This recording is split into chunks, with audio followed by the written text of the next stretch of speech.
They came from humble beginnings, from all over the country and all walks of life, ordinary people. But through hard work, discipline, and dedication, they became extraordinary. They are pilots, scientists, engineers, doctors. From thousands of applicants, these few were chosen. Through years of training, sleepless nights, and personal sacrifices, they keep flying through triumph and tragedy, learning from mistakes and accepting the risk. They keep flying. America has launched. They do it for the necessity of exploration, for scientific discoveries, for the next generation, to ensure that humanity has a path forward. They represent the best of our nation. They are NASA astronauts.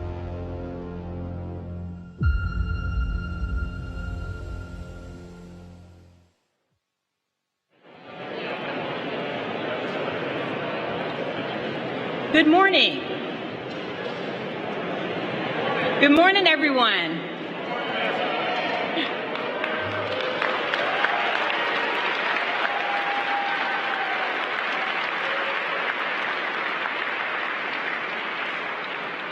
I'm Vanessa Wyche, Director of NASA's Johnson Space Center, and I'd like to welcome all of you here today to Ellington Field for a special announcement of America's newest astronaut candidate class.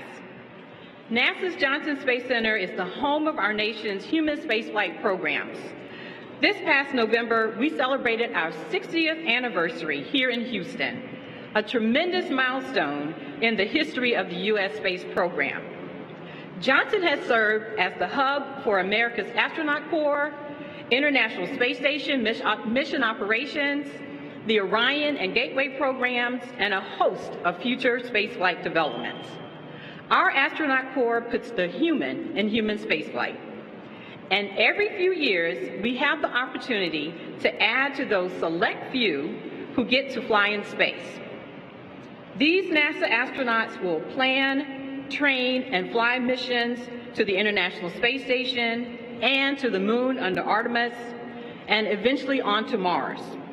And after today, Johnson will be the new home of the individuals we introduced to you. More than 12,000 people applied to be a part of this astronaut class, and it takes a team of people to review applications and make selections. I'd like to thank all of our employees who helped with the selection process. These candidates studied hard, worked hard, applied to be a NASA astronaut, and have gone through our extensive selection process. And now, today, 10 people will be named as NASA's newest astronaut candidates. These astronaut candidates will train here in Houston for 2 years, using T-38 jets like the ones behind me, and focus on a variety of technical activities to prepare them for missions that will help NASA push the boundaries of exploration and travel. Many of them are still in the process of moving their families to Houston, and our team is excited to welcome them home. At Johnson, our vision is clear. We dare to expand frontiers, we unite with our partners to complete bold missions, and we explore for the benefit of all humanity. Our team plays a pivotal role in enhancing scientific and technological knowledge to benefit all of humankind.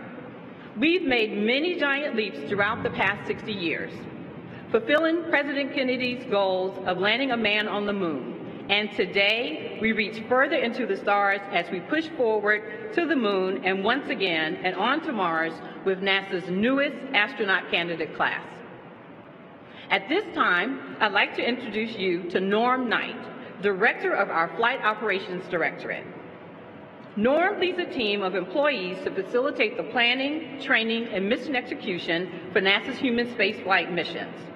He's responsible for flight operations, including NASA astronauts, flight directors, NASA pilots, and aviation assets, as well as real-time mission control center command and control, and the world-class training facilities, including our spacecraft mock-ups and the neutral buoyancy lab. Please welcome Norm.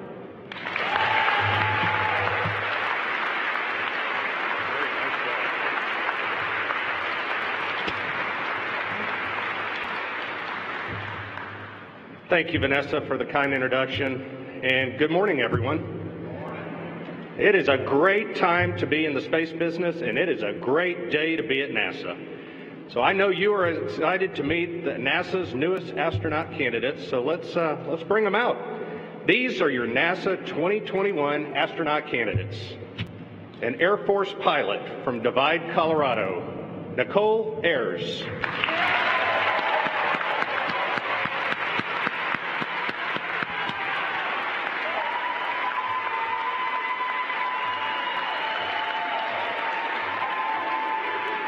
Air Force helicopter test pilot from Guaynabo, Puerto Rico, Marcos Barrios.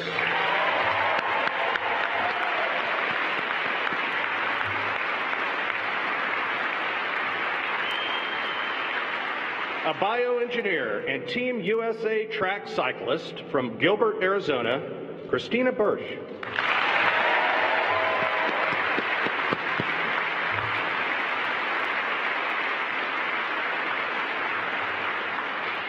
A drilling engineer from Wasilla, Alaska, Denise Burnham.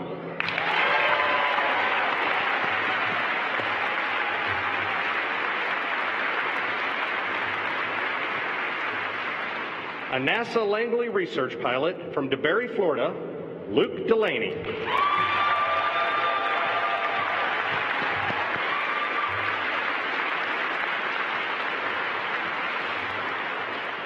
A space systems engineer from Chesapeake, Virginia, Andre Douglas.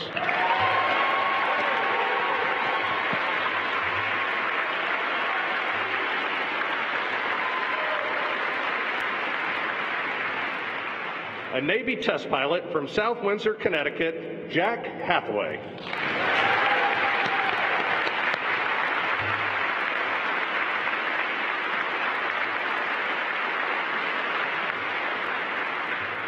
Medical Director at SpaceX from Minneapolis, Minnesota, Anil Menon.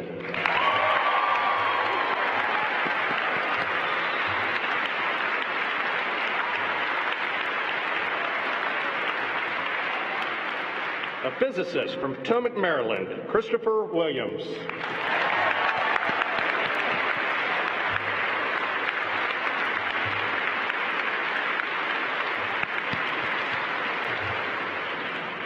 And a Navy test pilot from Clovis, California, Jessica Whitner.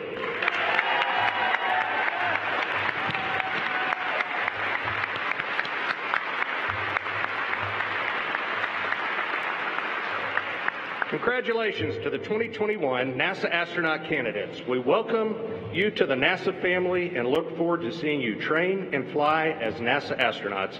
Let's give them a big round of applause.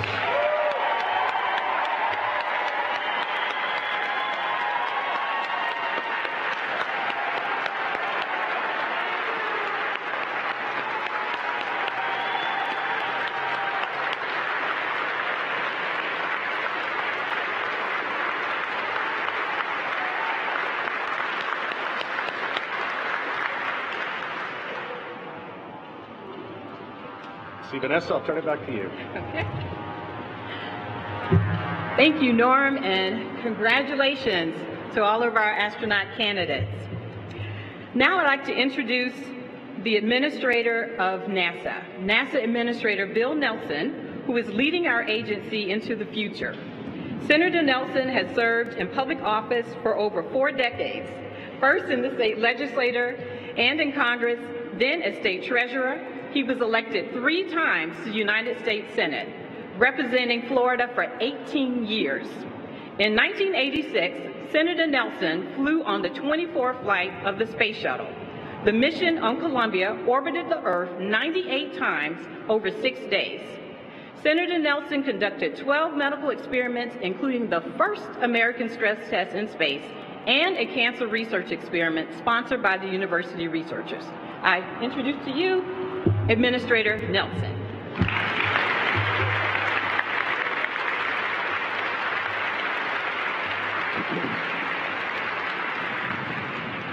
Good morning. They're not enthusiastic at all, are they? Well, this is the NASA family. So I address you, members of the national family, and those of you out there watching this on NASA TV, and our distinguished guest here. For 60 years, the Johnson Space Center has captured the American story. It's a story about discovery, about exploration, about people who forge ahead. We are a nation that is restless unless pressing out into the unknown. We've always had a frontier to expand. The frontier now is upwards, and it's out into the cosmos. We're going back to the moon, and we're continuing on to Mars. And so today we welcome 10 new explorers, 10 members of the Artemis generation. It was the Apollo generation, and that did so much for so many. Now it's the Artemis generation.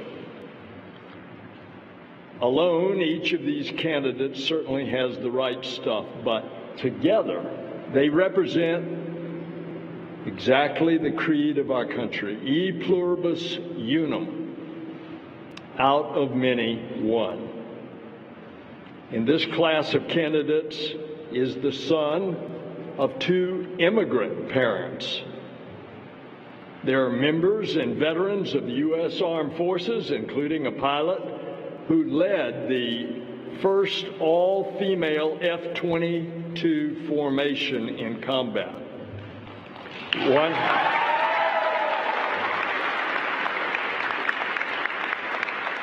One candidate led on-site operations on drilling rigs in Canada and Ohio and Texas, and another is a former emergency medical technician and firefighter who became an assistant professor of medicine at Harvard. The class even includes a U.S. track cycling team member. NASA astronauts embody the spirit of the American character, but each astronaut's candidate's journey is different. And that's the power of NASA. We unite people to explore, to discover, to dream. To the candidates, you've been selected not only to push the envelope of humanity's potential, you've been tasked to carry out the hopes of a nation. And that hope is found in the twinkling eyes of a child when they dream of soaring upwards. It's felt whenever the Lord is speaking.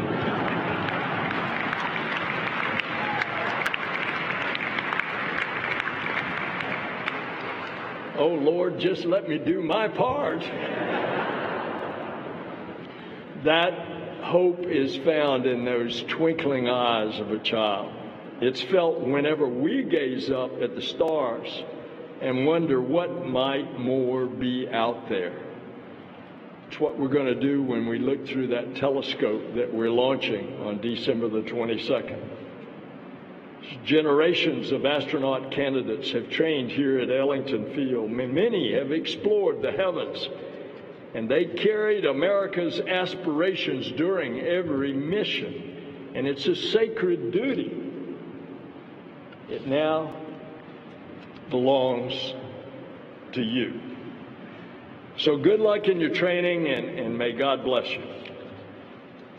Now, it's my honor to introduce a couple of more explorers.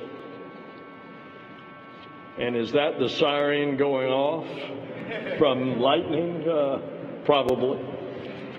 NASA is venturing farther out into the solar system, but America is not going alone. We are partnering with space agencies from around the world. Today, we are joined by 2 United Arab Emirates crew members, Nora Al-Matrushi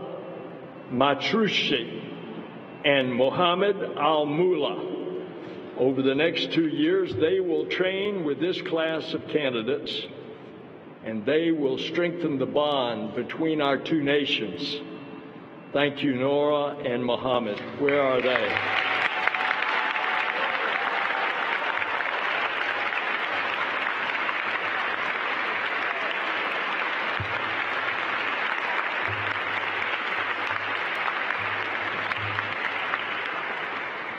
We are also honored to be joined today by some special guests. Please help me welcome the following elected individuals. Congressman Brian Babin.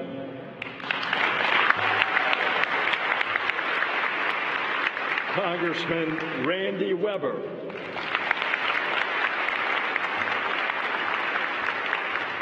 That introduction just cost you $5 billion more for the NASA budget.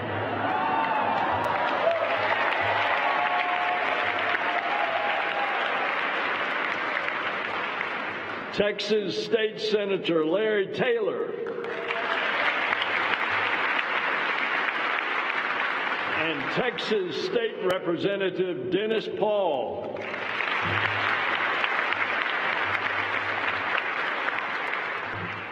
Thank you for the bipartisan support from the staff of the offices of Senator Cruz, Congresswoman Sheila Jackson Lee, who texts me as to why she could not be here. She's right there when it comes to NASA. Congressman Babin's staff, Congressman Weber's staff, Congresswoman Garcia's staff, and Congresswoman Fletcher's staff. Next, Congressman Babin of Texas. He's the 36th district. That's right here in this area. He's going to say a few words. Congressman.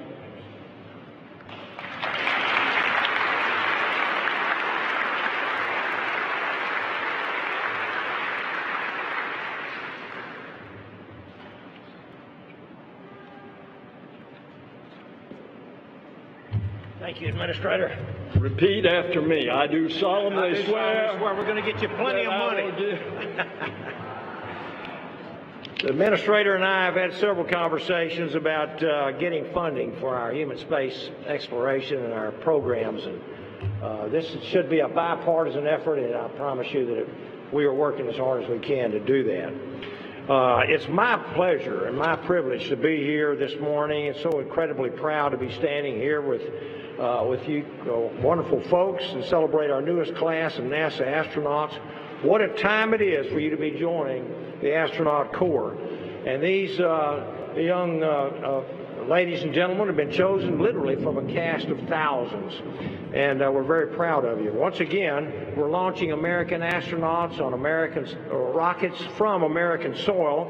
And before long, we will be watching the most powerful launch vehicle ever known, the Space Launch System, and the Orion, the only spacecraft in the world capable of exploring deep space, clear the tower. And hopefully you will be along for the ride. As astronaut candidates, I have no doubt that you will throw yourself into your training and preparation for that day in the not-so-distant future, and when you are asked to carry out the goals of our great nation. In Congress, I serve as the ranking member of the House Space and Aeronautics Subcommittee, and I represent the Johnson Space Center as a matter of fact.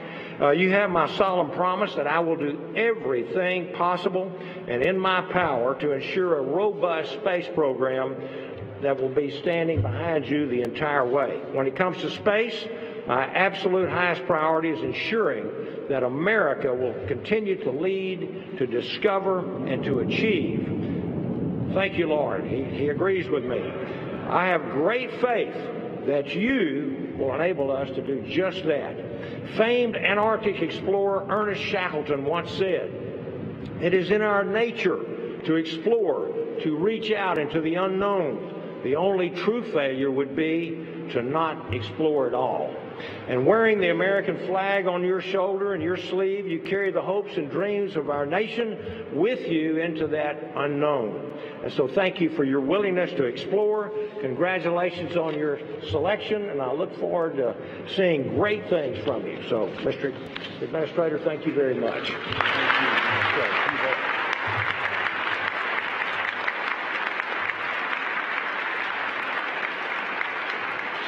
So I want to introduce Congressman Weber of Texas' 14th Congressional District. Congressman. Thank you, Mr. Administrator. It is indeed a pleasure to be here. Thank you for those introductions. As regarding the $5 billion, you have my commitment. Brian can handle most of that. I'll kick in a little money myself from time to time. Listen, it's a great pleasure to be here. We live in the greatest country in the world, Texas. Come on, y'all. Seriously, we do. We live in the greatest country in the world, the United States of America, and I know y'all know that because you're here and you're part of it.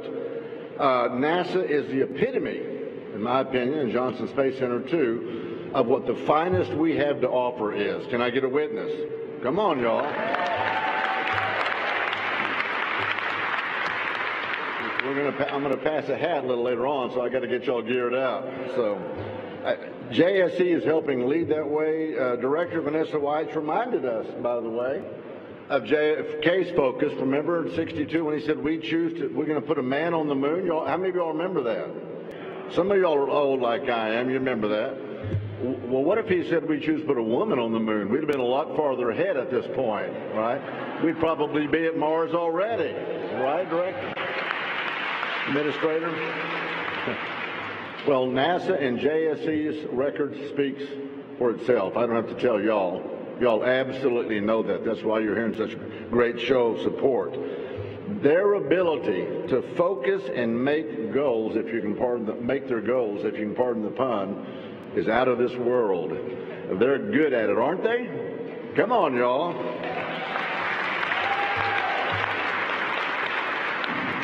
And speaking of the finest that America has to offer, this new group of astronaut candidates gives me a great deal of encouragement. You know, I remember, Reed, we were talking in the back, and he said that he has never seen so much excitement in the country as there is right now. And I say, amen. I coined a phrase that's called togetherism, NASA's togetherism. We're bringing people, groups, countries, we're bringing goals together, we're helping STEM, we're helping young people to get excited. You're seeing togetherism. I'm 68 years old. I know I don't look that old, more like 78. But anyway, you're seeing young people get excited like I've never seen before. So that's excitement. That gives me encouragement. Are y'all encouraged?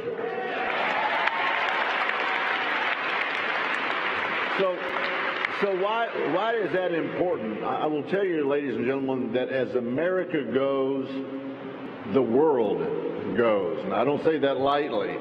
For us to lead in space is absolutely paramount. And what we do, where we're headed, is going to be how the world perceives us. How the world perceives us. NASA actually helps bring us together, not just that togetherism here, but around the world. And we see it. We've got a couple of astronauts from across the big pond right there. We see that. Our space goals helps. Y'all hear the rain? Notice that I didn't get no lightning. God wanted y'all to hear what I have to say. I'm just saying that for my friends. So it helps us with national defense. It helps us with our economy. It helps us with STEM. It helps in so many ways. So hats off to NASA. Hats off to Administrator Nelson, Director Wyche, and the whole NASA team. And give them a hand.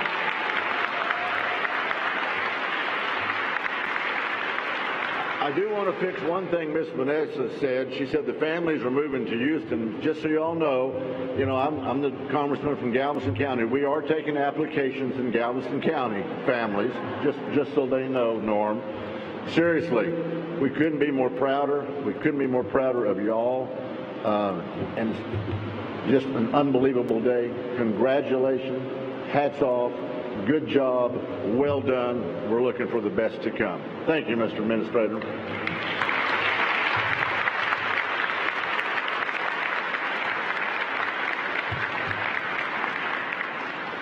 Now it's my privilege to introduce a role model for all astronauts.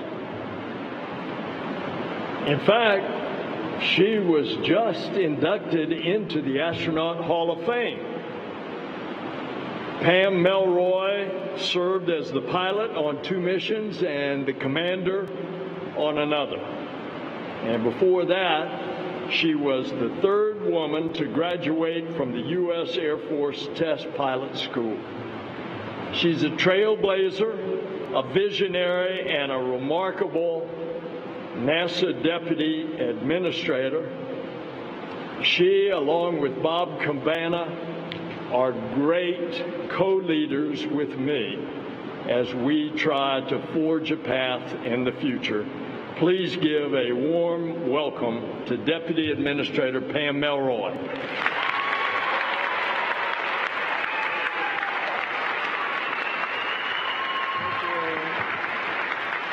Gosh, this is so awesome. Congratulations. I'll tell you what's overwhelming is just how many memories it brings back. So I'll tell you a story. 27 years ago tomorrow, I got the phone call. And I was a test pilot at Edwards Air Force Base. I was finishing up my breakfast in the kitchen, and I got a phone call from astronaut Dave Leestma, who was then the head of FCOD. And I couldn't believe it. My heart was pounding. I was really excited, and then I had to go to work. But the last thing Dave said to me is, and you can't tell anyone until we do the big thing. So I went, okay, can't tell anybody, can't tell anybody. I walked into my squadron, and all of my test pilot colleagues took one look at me and said, you got the phone call. I'm like thinking to myself, I'm fired already. I said, no. And they said, no, you can't hide it. Your face is lit up like a candle. And I know that you will all remember that phone call. And here's how I know. My ASCAN class, 1995, when we were trying to master the intricacies of the space shuttle, particularly the propulsion system, and we started to get maybe a little discouraged, what we would do is we would all go together over to Space Center Houston. And there was a movie called To Be an Astronaut. And it basically was the whole journey. It was from the phone call all the way through training to flying in space. And it just lifted our spirits and always made us remember that phone call was the beginning of the journey. So I know you're going to remember that moment too. It was an extraordinary experience to be a part of that generation of astronauts. My generation built the International Space Station, and that was a remarkable achievement and an amazing set of challenges. But I also want to point out that at that time there were 2 human spacecraft in the world, the Space Shuttle and the Soyuz, and that was it. In the last decade, thanks to NASA's previous investments, but also nurturing and sponsoring of American industry, now the envy of the world, we have multiple human spacecraft. So it's never been a more exciting time to embark on your career. And Artemis, that is so exciting. We cannot wait to see that first human-capable deep space craft since Apollo go on its maiden test voyage next year. But I just want to tell you that we're not going to rest on the laurels of the last decade. The administrator, the associate administrator, myself, all the senior leadership of the agency is very focused on building a blueprint for how we will explore with humans, not just to the moon, not just onto Mars, but figuring out the blueprint for how we're going to go into the solar system. That is what we are focused on right now. We're going to practice on the moon, we're going to learn, and we're going to push out. And that will be your generation.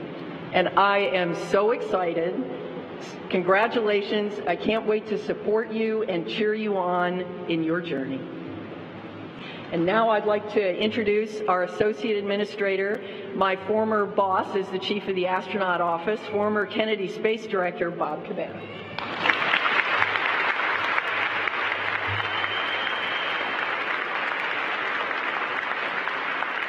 Thank you, Pam. It is great to be home in Houston, and it's really great to be here at Aircraft Operations, where the finest aircraft maintainers in the world work.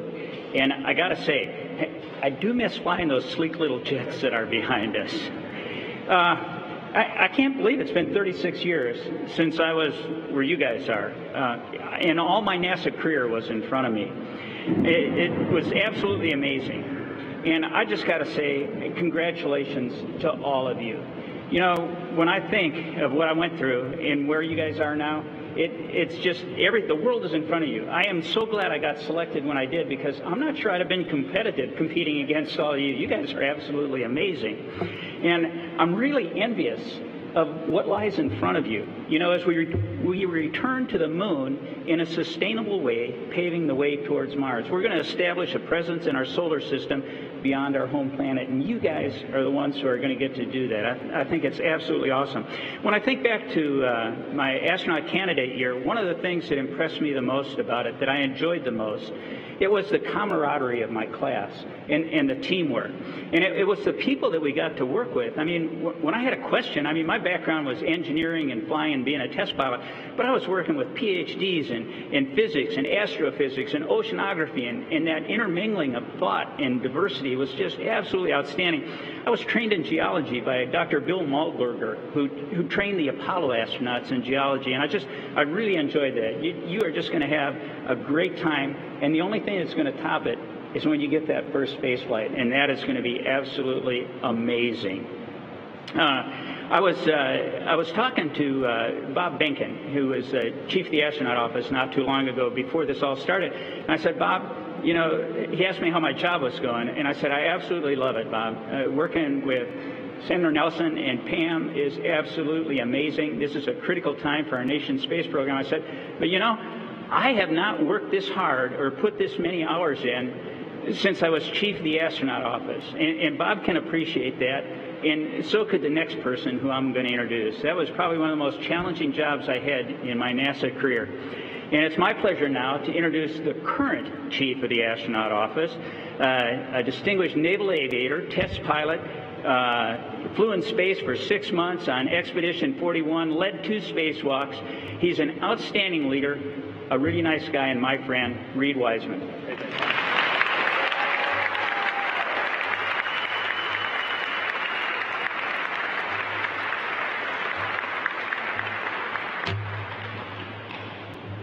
All right, so there's some prepared words here, and I'm not going to read any of them. Sitting before us, we have 10 Americans, 10 of our nation's absolute finest. And you have got a huge next few years of work ahead of you, and it's going to be absolutely awesome. Last night I got to meet most of the family members of these folks, and I recognized very quickly, they have all worked hard, but they have been raised well, and they have been supported well. So I want to take a second to thank all their parents, their brothers, their sisters, their moms, their dads.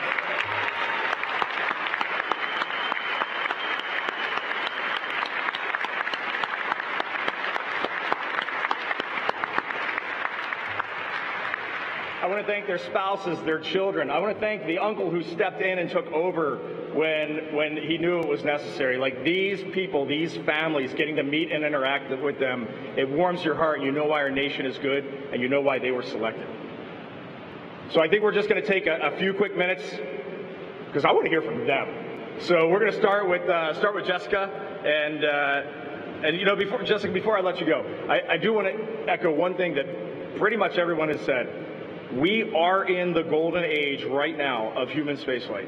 We have private missions going out into low Earth orbit. We have the International Space Station conducting research, trying to better life here on Earth. We have the Artemis program going to the moon and then on to Mars. This right now, just take a step back with these explorers up here and recognize this right now is the golden age of human spaceflight. And with that, Jessica, when did you first become interested in being an astronaut? Yes, so I first became interested in becoming an astronaut at a very early age. I was that little girl in school who would play with rockets at the park by the house and loved science class. I love to learn why and how things worked the way that they worked. I became a mechanic in an earlier life. And when I found out that there was a profession that combined all of these things, I was hooked. So I was hooked right from the get-go. Every step of my career from then on out had this goal in mind of standing here today as a NASA astronaut candidate with all of my teammates.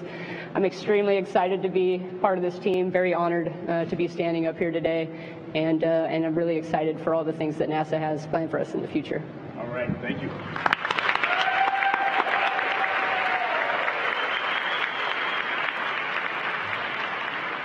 When you get on this space station, you will know those mechanic skills will come in very handy every single day in our orbiting platform up there. Denise, who inspires you? All right, y'all. My mom is in the audience, so I'm going to put her on the spot. Yes.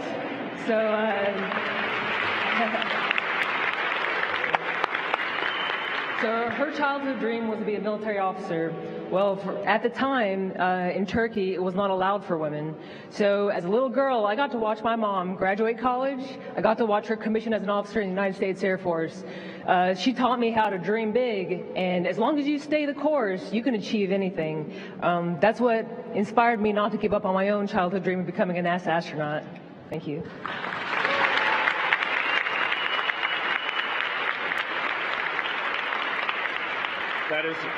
That's awesome, Denise. Thank you. Chris, what were you doing before you got selected as an astronaut? Yeah, so before I got selected as a NASA astronaut, I was working as a medical physicist at the Brigham and Women's Hospital and Dana-Farber Cancer Institute in Boston. And what that means is I was sort of splitting my time between helping to research better ways we can target radiation therapy for cancer, and then actually working as part of a team, a multidisciplinary team, to treat patients. And so while it's a little bit bittersweet to leave the incredible team that I worked with at the hospital, I'm just honored and incredibly excited to join the NASA team and these wonderful people to push human spaceflight forward.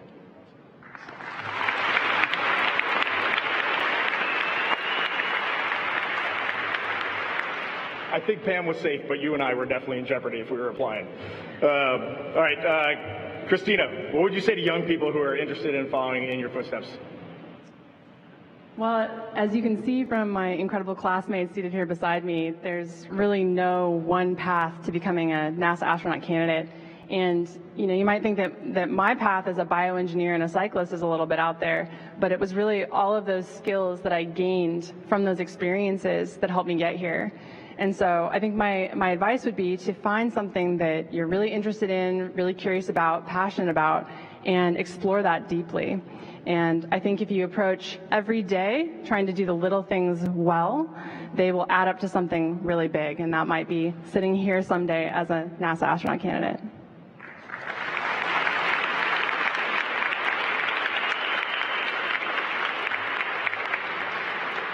All right, Jack, what excites you about human spaceflight right now?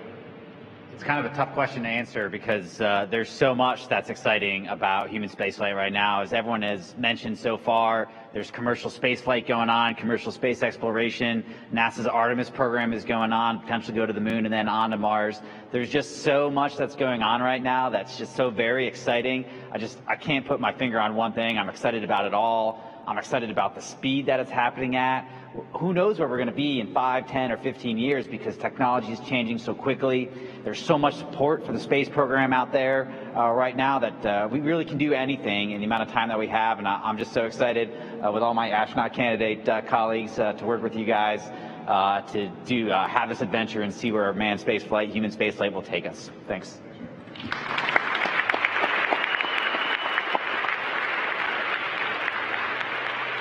All right, before I ask Andre his question, I got to meet his dad last night. If anybody needs a new best friend, please find Andre's dad. He is just a great man. I could talk to him forever.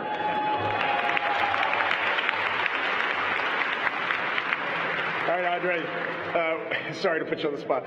What does it mean to be a NASA astronaut? So a NASA astronaut is not afraid of challenges or solving complex problems. They're explorers that are ready to unlock the secrets of our universe for the betterment of humankind. But most importantly, they are team players that collaborate with contractors, people, organizations, and international partners to further the benefit of space exploration.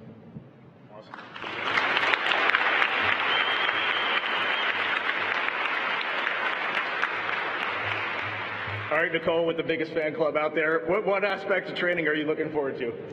As you can see, the common theme is being part of a team, so I cannot wait to get to know my new team members. I wouldn't be up here today and I wouldn't be where I am without the teammates who have stood next to me throughout all of it, to include my college volleyball teammates who are here in the stands.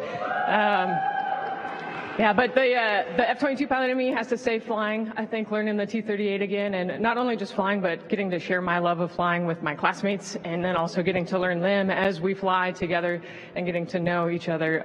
I can't wait to get to know everybody and start to learn all the different aspects of spaceflight and how us as the NASA astronaut candidates are going to further human spaceflight. Awesome.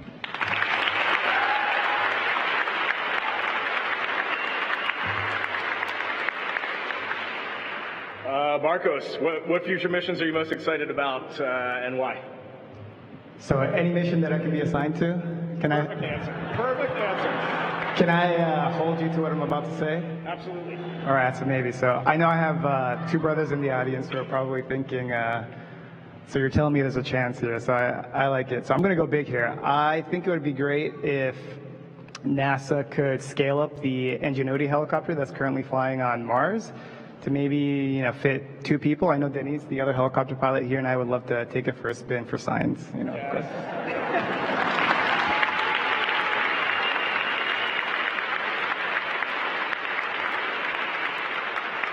can definitely hold me to that, and I will ride with you anytime.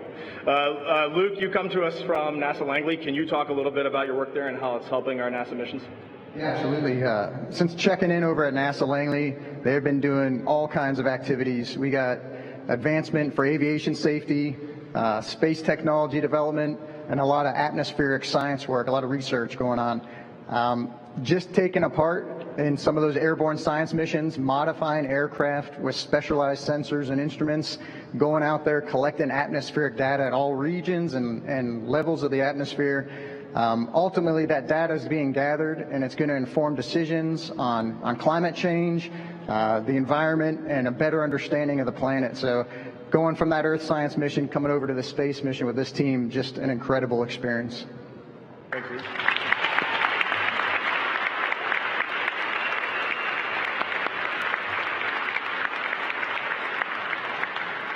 All right, Anil, our doctor in the group, tell us about the future of space medicine.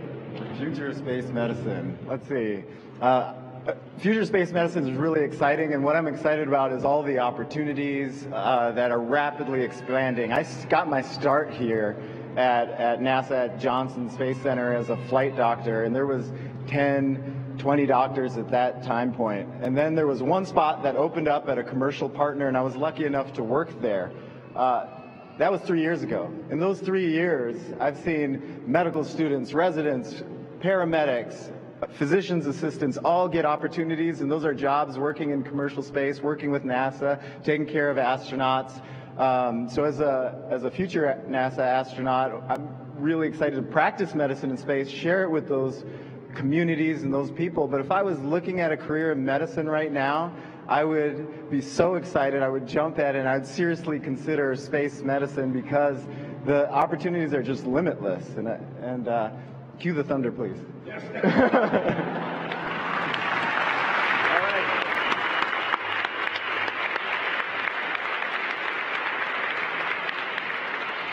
So for the kids that are out there watching, you get asked the question all the time, how can I become a NASA astronaut? How can I go do this? How can I explore space? And if you're a kid growing up in America, the decision is easy. Find something that you're passionate about and go do it.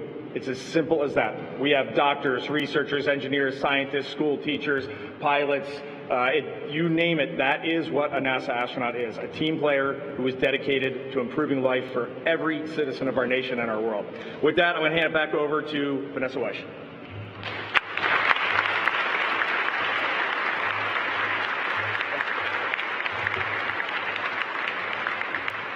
Thank you, Reed. And I want to echo what Bob Cabana said earlier. Reed Wiseman is just an astronaut's astronaut, and I want to thank him for helping us select this very fine astronaut candidate class.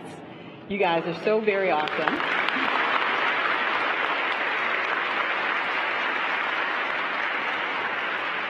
And I also want to thank all of you here that joined us today, the NASA team that makes us be so successful. We're just doing such great things, and I want to thank you for that. I want to thank everyone for coming. This is a great and exciting day for our nation, a very exciting day for NASA. And so I would like for our candidates to please stand one more time so they can get a huge round of applause.